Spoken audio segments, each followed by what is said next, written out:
Catholic tradition, there are a lot of famous arguments about how we can argue philosophically that God exists, and it may surprise people to learn that actually not everyone agrees.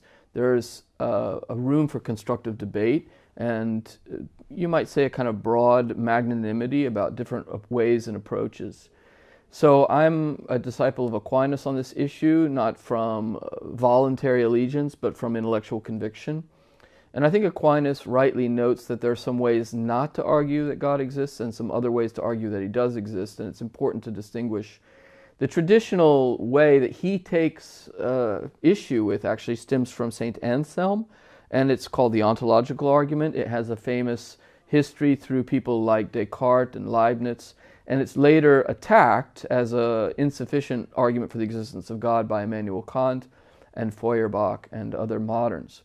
So in a certain way, the ontological argument has its own history, and there's people who argue for and against it.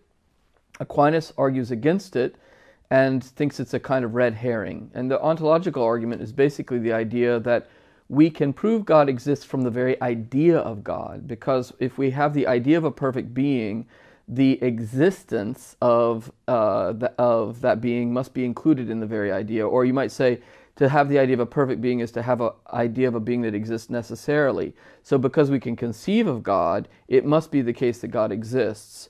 And this is a complicated argument with stages, but it basically entails the notion that from the very concept of a perfect being, existence must follow. And in a way, it also suggests that because we can conceive of God, if we're the kinds of beings that can conceive of God, then God must exist. We can kind of see evidence of God's existence from our very capacity to think about him.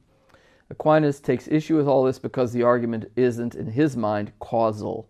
That's to say, it doesn't pass from the realities around us that we see, considered as effects, to the cause of those realities, the Creator. So that suggests that there's a different way to argue, and you might call this way of argument a posteriori. From the things we see, we go to the effect that has, from the effects we see, we go to the cause that has given them their origination. Well, if that's not clear, let me give a little metaphorical example. Say you're sitting on a hill and you're watching the woods out in front of you, and you see smoke rising from the forest. You might conclude reasonably that there's a source of the smoke, and it's most probably a fire, because fire typically gives rise to smoke. You haven't experienced the fire, but you can demonstrate from the effect of the smoke that there is a fire, and that's an a posteriori argument. It's also called a quia demonstration in Latin, meaning through the thing you go to the cause that's hidden. So Aquinas looks after the fact, as it were, at the creation around us, you might say like the smoke rising from the forest, and thinks that it signifies that there's something causing things to be, like the fire. This is in the metaphor, God as a fire of being, giving being to the reality around us, the contingent reality around us that emerges from God. And so the 5 ways of Aquinas are going to be different ways that he looks for evidences in the contingency of the world around us that it has an origination from a cause that's necessary. So from the fact, for example, that things change, you can derive the idea that there's something unchanging that causes the changing and dependent things. From the fact that things are caused to be by efficient causes, there must be something giving them being that's not itself originated. From the fact that things are contingent, there's something that is necessary, giving the contingent things being.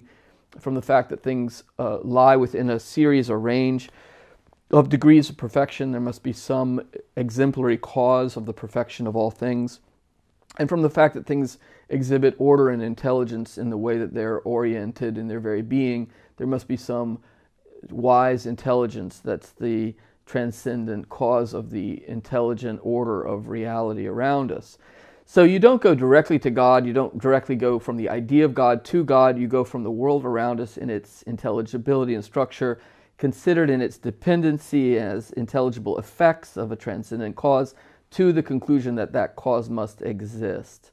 And this seems to me like the most reasonable way to go about arguing for God, because it begins from our experience, what for us is most evident, and it passes from what's most evident to us to what must be, you might say, most evident in itself, or first in reality, in the source of all the secondary beings that we see around us that depend on something beyond them.